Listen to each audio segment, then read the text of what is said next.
First came Andrew Whitfield's axing. And now the DA's had to see its Environment Minister, Dion George, fired as well.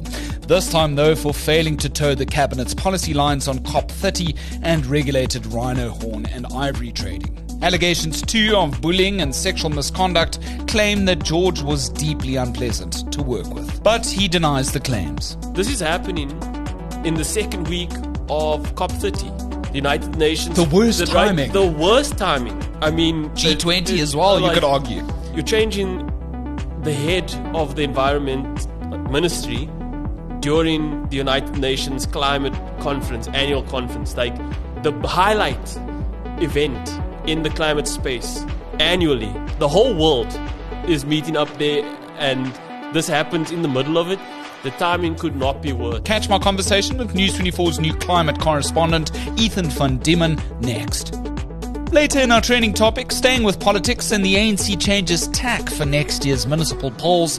And finally, it just so happens to be an important historical day for the DA's precursor party, the DP, in On This Day in South African History, our regular segment at the end of the show. New episodes of The Lead air Monday through Thursday at 7 p.m. My name's Graeme, this is The Lead, and this is the South African story.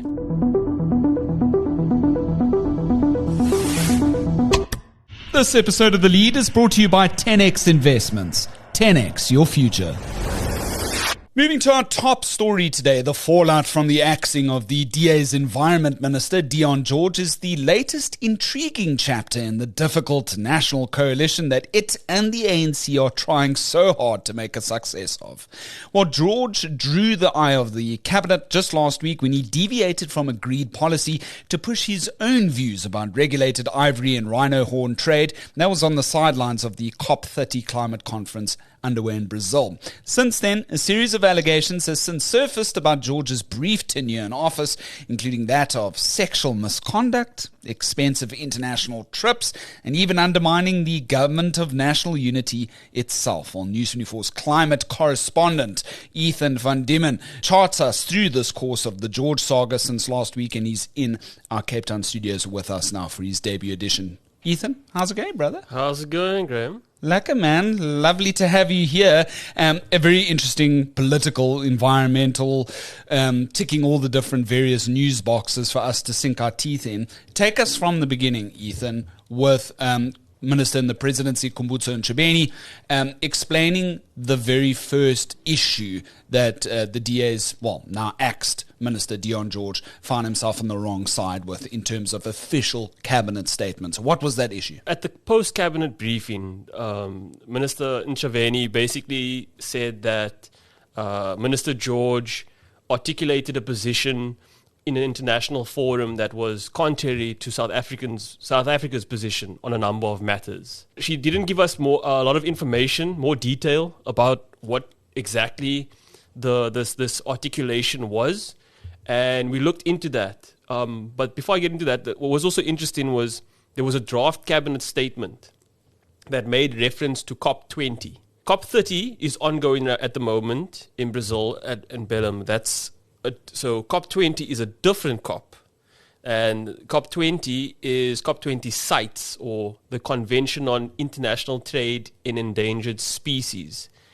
And what that draft cabinet statement said, that because of changes in the executive, they would be changing their status, the delegation, to observer status, which means they wouldn't get a vote and so forth.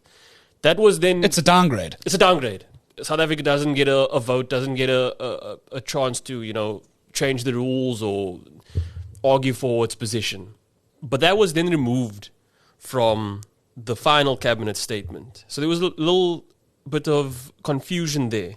Specifically, what we then established from the minister was the two things are related. When she said that Minister George made those, articulated the position that was contrary to the South African position, and then the draft changing of South Africa's status to observer status at COP20 CITES, the two issues were related. So that's been confirmed. That's been confirmed. Let's get into that second issue, which is about hunting in general, right? So take us through what exactly George espoused as his personal views and how that's in contrast to what Cabinet has sort of stated about hunting, and specifically regarding rhino and ivory tusks. So on the 4th of November in Rio de Janeiro, at the Royal Foundation, then Minister George said that we are recommending that dried abalone be listed under Appendix 2 of CITES. And he ended by saying, and we remain firmly opposed to reopening trade in ivory or rhino horn. Right? Sounds good on the face of it. But there is an official government position adopted by Cabinet that you can still find on the DFFE website that states South Africa will work with range states and potential destination countries to support a proposal for international commercial trade in rhinoceros horn from protected wild rhinoceros for conservation purposes when conditions become favorable. Right. So basically what that the doors says, open. Exactly. They're saying that we're not firmly opposed to reopening the trade. That's not what they're saying. They're saying that when conditions become favorable, then we will go ahead with that. And this sort of gets to the nub of a lot of the conflict at the moment. It seems to be based on this argument between two ideas of what conservation means or how best to go about conservation. There's one argument that's basically, like we shouldn't be removing horns and tusks from rhinos and elephants. Animals should be in their natural environment. And then there's another argument that says, we need to get the population numbers up, whether that means breeding them in captivity. And also part of that argument may be if we remove these tusks and rhino horns and we sell them legally through regulated means, we sort of undercut the black market. Right. And that's that's another argument. And I suppose what you're seeing now, people might say, is a debate between those two positions, which is now espoused itself in the physical form with Dion George's very replacement, which is the DA's Willie Okamp, the former National Party spokesperson. He's now been parachuted into this very unique position. And he himself has private vested interests in hunting, does he not? Yes, he does. He does. And he's been known to be a hunting enthusiast. Willie Okamp is viewed as sympathetic to hunting industry interests. In a Facebook post posted on his official page, he said it was a quote-unquote huge privilege to address the annual general meeting of the Sustainable Use Coalition of South Africa. And that coalition is comprised of a number of organizations, including the South African Predators Association, which in April 2025 went to court seeking to reinstate the return of a lion bone export quota. Sure. Okay. So he's got like deep vested interests. And obviously he may have positions on various things such as lion bones, but he's at least shares proximity with a number of organizations underneath this Sustainable Use Coalition. Right. Which he called a huge privilege to address. Let's pause for a moment, lead listeners. We're back after this.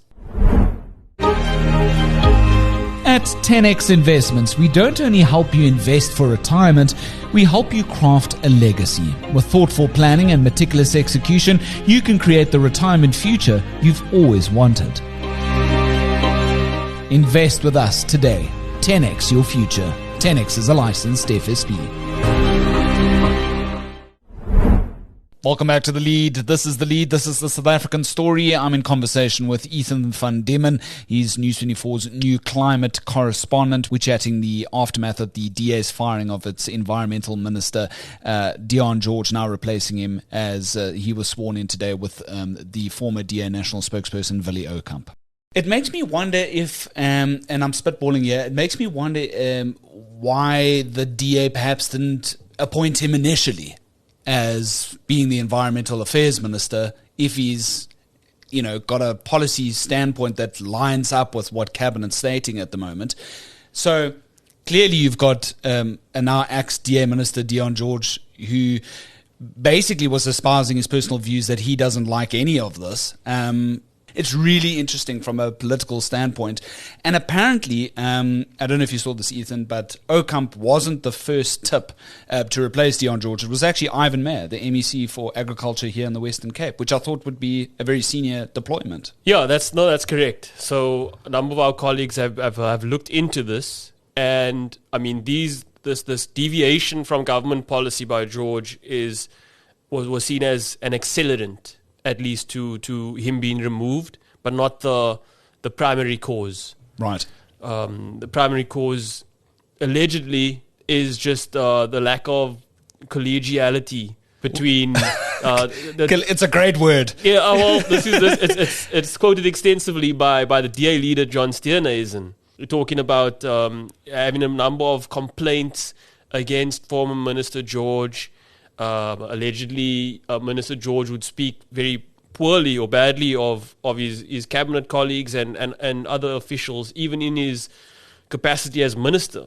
Sure. So he wasn't really bringing that sort of political tact, if you will, that is expected from a national top position. So the allegations, if you've seen the front page of News 24 this morning, ex-DA Minister George faces sexual misconduct claims amid bullying and lavish trips, penned by Ethan and I's colleague Jason Felix. We would have loved to have been on the panel today, couldn't make it. But let's go through some of the allegations. It's made for quite interesting reading. The source of these allegations, right, is coming from aggrieved staff members that want to stay anonymous at this stage? Yeah, so it would seem. I mean, it just builds on what we were told previously about complaints against the minister. It's just more detail, quite frankly. So apparently he's taken 12 international trips since his appointment in June 2024.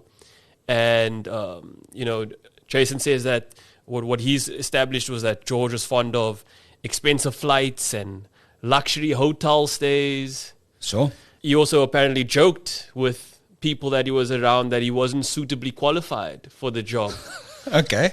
Allegations at this stage, and the one that's very serious that sort of caught my eye is, of course, the inappropriate sexual misconduct. Apparently he used to sort of boast about the size of his private parts, that he was well endowed. He would talk to other colleagues allegedly about his past sexual exploits. It just seems, according to the allegations, that there was not a whole lot of tact there.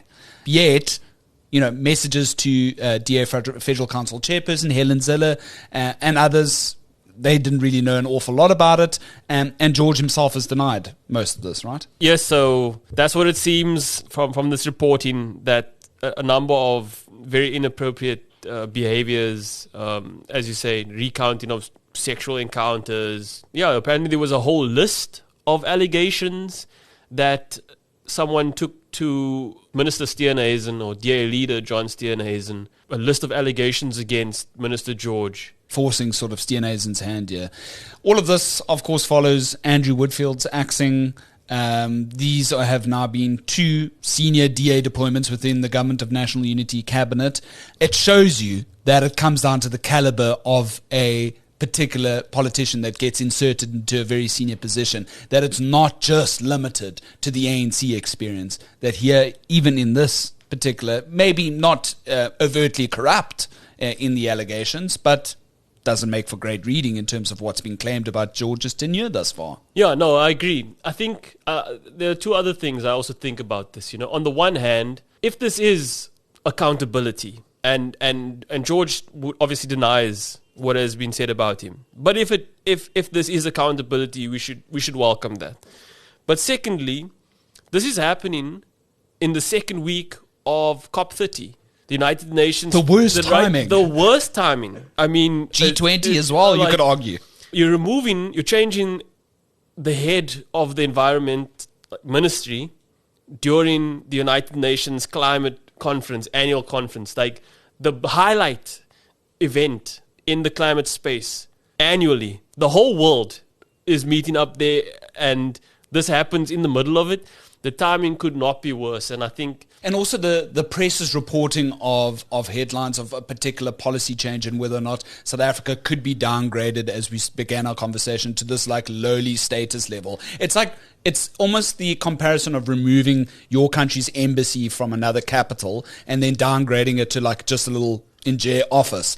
It's kind of the same thing. And even though we haven't been downgraded or downgraded ourselves, that being put out into the ether, it doesn't make for great headlines for us. South Africa's negotiators have spoken to News 24 and as well as Minister Ntshavheni has confirmed that the negotiating position and as well as South Africa's status as a party and as a delegate to the COP30 that's currently underway in Brazil it remains unchanged. Right. So fortunately, there are a bunch of competent, technocrats and negotiators that don't need the political principle to still be there in order to continue South Africa's participation. Look, COP30 climate negotiations continued this week for the various outcomes. Thankfully, South Africa can still vote here. Apparently, George left by Friday already, so it's not exactly certain. Willie Okamp, as the new minister, will be able to get to Brazil in time to be part of those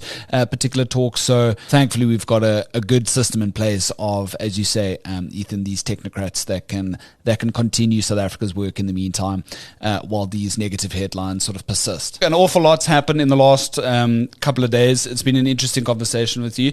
Let's see where this thing takes us next. Willie Okamp was sworn in today, and there's now a new Deputy Trade Minister that's taking over from Andrew Whitfield, Alexandra Abrams, which I don't know an awful lot about her particular tenure. Do you know much about her? No, not familiar. But what News 24 has previously reported is that you mentioned Ivan Meyer was considered a potential replacement. So there is a racial element here. They did want a coloured person on cabinet. Sure. And it seems and like... not an old white man. And not just an old white man. In other words, the DA wanted a little bit more of a transformed offering from its side of the benches, right? I would say that. And yeah, interesting times. I don't know how the DA is going to take stock of all of this. It just shows you that we need to treat both the ANC and the DA with the same level of critique when it comes to the government of national unity. It's going to be interesting times ahead. Thanks so much for joining us on The Lead today, Ethan. Thank you for having me. Can't wait to see what you're reporting on next. How are you feeling in the new role? I like it. It's good. It's really good, actually. I'm grateful that I get to work with people I do and do this important work. Any interesting topics you got on the radar coming up soon without giving away too much? Oh, I couldn't say.